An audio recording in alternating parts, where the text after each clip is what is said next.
Yo creo que no se trata tanto de estar hablando aquí de las cuencas, que es grave lo que se señala, pero es que lo que es francamente preocupante es que mientras estaba negociando este trasvase, tu partido, el Partido Socialista y el propio Marcelino Iglesias, estaba aquí defendiendo con la voz muy alta que jamás apoyaría un trasvase. Y eso es lo grave. Podemos luego hablar de otras cosas, pero lo grave es eso.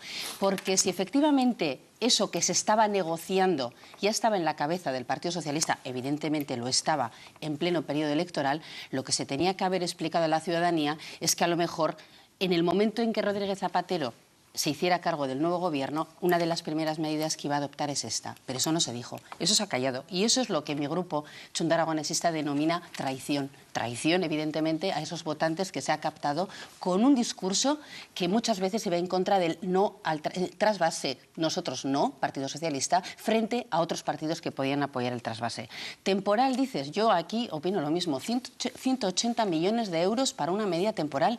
Pues es que el agua le sale casi a precio de jabugo. No parece razonable. No parece razonable que después de 180 millones de euros la infraestructura se vaya a quedar ahí sin más. Y, sin embargo, de lo que no se habla son de medidas sostenibles. Eso sí que es además preocupante. Se puede resolver puntualmente o querer incluso resolver puntualmente un tema, pero no se habla de las cosas que realmente en estos momentos teníamos que abordar. Y es cómo afrontamos el presente y el futuro que se nos viene encima. Y en toda esta historia, quien tenía que haber liderado los intereses de Aragón, quien tenía que haber liderado esa postura del no al trasvase, que ha sido la base de su discurso, pues es Marcelino Iglesias, y haber defendido los intereses de Aragón como presidente de gobierno. Y yo creo que aquí Marcelino Iglesias lo que ha defendido pues son los intereses pues del Partido Socialista.